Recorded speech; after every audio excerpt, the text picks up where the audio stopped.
Hello আসসালামু আলাইকুম everyone, welcome back to my channel Khushbu Afreen kitchen and blogs. তো আজকে আমি আপনাদের জন্য আরেকটি রেসিপি নিয়ে আসলাম, সেটা হচ্ছে ভেজ ডাল। আমি বিয়েবাড়ি স্টাইলের ভেজ ডাল আপনাদেরকে বানিয়ে দেখাবো। তাহলে চলুন দেখে নেওয়া যাক এইটা কিভাবে বানাতে হয়। তো আমি চলে আসলাম ডালটি বানানোর জন্য।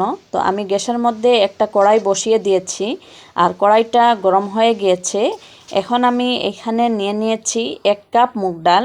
এই মুগ ডালটাকে আমি এখন শুকনা কড়াইয়ের মধ্যে প্রথমে 3 থেকে 4 মিনিটের মতো ভেজে নেব। এখন আমি ডালটাকে 3 থেকে 4 মিনিটের মতো ভেজে নেব। আর যখন ভাজবেন তখন গ্যাসের আঁচ মিডিয়ামে রেখে ডালটাকে ভেজে নিতে হবে। গ্যাসের আঁচ বাড়িয়ে কিন্তু ডালটা ভাজতে যাবেন না। যখন দেখবেন ভাজতে ভাজতে খুবই সুন্দর একটা গন্ধ ছড়াবে আর ডালটাও একটু গোল্ডেন কালারের হয়ে যাবে, তখনই বুঝতে পারবেন যে আপনার ডালটা ভাজা হয়ে গিয়েছে। এখন আমি গ্যাসটা বন্ধ করে দিলাম আর ডালটাকে আমি একটা বাটির মধ্যে নিয়ে 3 থেকে 4 বার খুব ভালো করে ধুয়ে নেব। এই যে আমি সব ডাল ধুয়ে একটা কুকারের মধ্যে নিয়ে নিয়েছি। আর এখন আমি দিয়ে দিচ্ছি 1 গ্লাসের মতো জল, আর দিয়ে দেব আমি এখানে 1 চা চামচ হলুদ, আর দিয়ে দেব আমি এখানে 1 চা চামচ লবণ। এখন আমি কুকারের ঢাকনাটা লাগিয়ে আর ডালটাকে 3-4টা সিটি দেওয়া পর্যন্ত অপেক্ষা করব। তারপরে এসে আমি ঢাকনাটা খুলে দেখব। যখন 3-4টা সিটি হয়ে যাবে তখনই আমি ঢাকনাটা খুলে নেব। আর তো আমার 3-4টা সিটি হয়ে গিয়েছে। এখন আমি কুকারের ঢাকনাটা খুলে নিলাম। আর এখন আমি ডালটাকে চেক করে দেখব আমার ডালটা সেদ্ধ হলো কি না। এখান থেকে একটা ডাল নিয়ে আমি অল্প চাপ দিয়ে দেখব। এই যে দেখুন ডালটা খুব সুন্দরভাবে সেদ্ধ হয়েছে ঠিকই, কিন্তু পুরোপুরিভাবে গলে যায়নি। তো এইরকমই আমাদের ডালটাকে সেদ্ধ করতে হবে, বেশি গলিয়ে নেওয়া যাবে না। তো এখন আমি ডালটাকে একটা সাইড করে রেখে দিচ্ছি। তো এখন আমি একটা কড়াই নিয়ে নিয়েছি আর এখন আমি অপেক্ষা করছি কড়াইটা গরম হওয়া পর্যন্ত। যখন দেখবেন কড়াইটা পুরোপুরিভাবে গরম হয়ে গিয়েছে তখনই দিয়ে দেব আমি এখানে সামান্য তেল, আর দিয়ে দিয়েছি আমি 1 চা চামচের মতো ঘি। তো ঘিটা গলে যাওয়া পর্যন্ত অপেক্ষা করব। আর এখানে আমি কিছু সবজি নিয়ে নিয়েছি। সবজির মধ্যে নিয়েছি ফুলকপি, গাজর আর বিন। তো এখন আমি এই সবজিগুলোকে এই তেলের মধ্যে ভেজে নেব। এখন আমি সবজিগুলোকে মিডিয়াম আঁচে 3 থেকে 4 মিনিটের মতো ভেজে নেব। যখন এই সবজিগুলো 3 থেকে 4 মিনিটের মতো ভাজা হয়ে যাবে তখন আমরা দিয়ে দেব এইখানে সামান্য মটরশুঁটি। মটরশুঁটি কিন্তু আগে দিতে যাবেন না, যখন ওই সবজিগুলো ভাজা হয়ে যাবে তারপরে মটরশুঁটিটা দিয়ে দেবেন। তো সবজিগুলোকে আমি আরও 2 থেকে 3 মিনিটের মতো ভেজে নেব। যখন এগুলাও ভাজা হয়ে যাবে তখন আমরা এগুলা একটা বাটির মধ্যে নিয়ে নেব। আর আমি এই সবজিগুলাকে 5 থেকে 6 মিনিটের মতো এরকম ভেজে নিয়েছি। এখন আমি একটা বাটির মধ্যে নিয়ে নিলাম। এখন আমি একই কড়াইয়ের মধ্যে আমি রান্নাটা করে নেব। তো সবজিটা ভাজার পরে যে তেলটা রয়ে গিয়েছিল এটার মধ্যে এখন আমি ফোড়নটা দিয়ে দিয়েছি। আর আপনাদের যদি তেল কম থাকে সেই ক্ষেত্রে সামান্য তেল দিয়ে দেবেন। আর এখন আমি এই তেলের মধ্যে দিয়ে দিলাম একটা এলাচ, 2টা তেজপাতা, 2টা শুকনো মরিচ, 1 চা চামচ গোটা জিরা। এখন আমি এগুলাকে অল্প নেড়ে দিচ্ছি।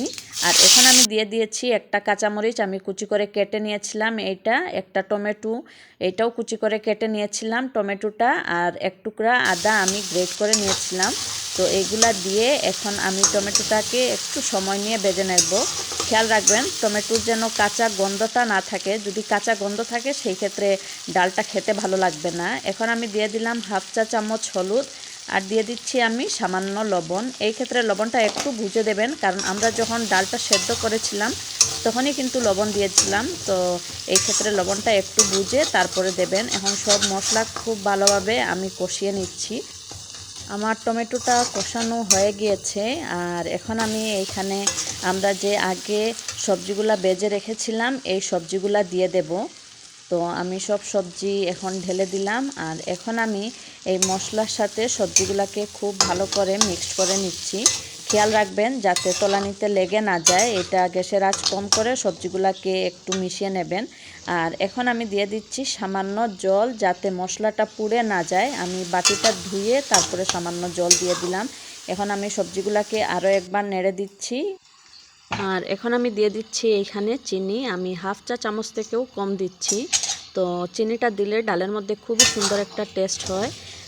চিনিটা দেওয়ার চেষ্টা করবেন। আর যদি আপনাদের কাছে ভালো না লাগে সেই ক্ষেত্রে বাদ দিয়ে দেবেন। এখন আমি ঢাকনা দিয়ে আর গ্যাসের আঁচ একদম কম করে 2 থেকে 3 মিনিটের মতো অপেক্ষা করব। যখন সবজিটা সেদ্ধ হয়ে যাবে তখনই আমি ডালটা মিশিয়ে দেব। তো আমি যখন ডালটা মিশিয়েছিলাম তখন এই জায়গাটা আসলে কেটে গিয়েছে, আমি আপনাদেরকে দেখাতে পারলাম না। তো আমরা যে আগে ডালটা সেদ্ধ করে রেখেছিলাম এই ডালটা আমি ঢেলে দিয়েছি। এখন আমি ডালটার মধ্যে 1 গ্লাসের মতো জল দিয়ে দিচ্ছি। তো আপনারা খুব বেশি জল দিতে যাবেন না, কারণ এই ডালটা একটু ঘন ঘনই থাকে। তো এখন আমি অপেক্ষা করব ডালের মধ্যে বলক আসা পর্যন্ত।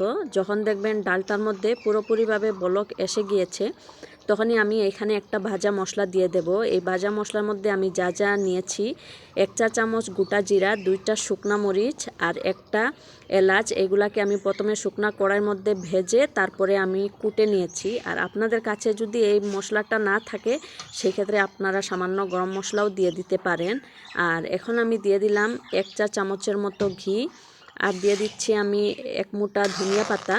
তো সব কিছু দিয়ে আমি এইটাকে আরও একবার খুব ভালোভাবে মিক্সড করে নেব।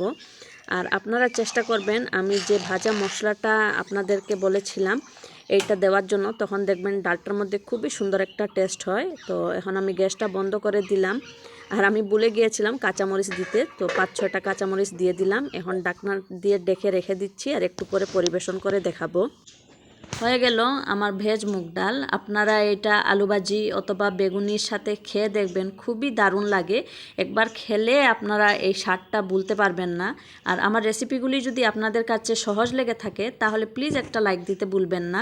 আমার রেসিপিগুলি আপনার ফ্রেন্ড অ্যান্ড ফ্যামিলির সাথে শেয়ার করবেন এবং আমার চ্যানেলটিকে সাবস্ক্রাইব করবেন। আজকে তাহলে এই পর্যন্তই, দেখা হবে আবারও নতুন আরেকটি রেসিপি নিয়ে। আল্লাহ হাফিজ।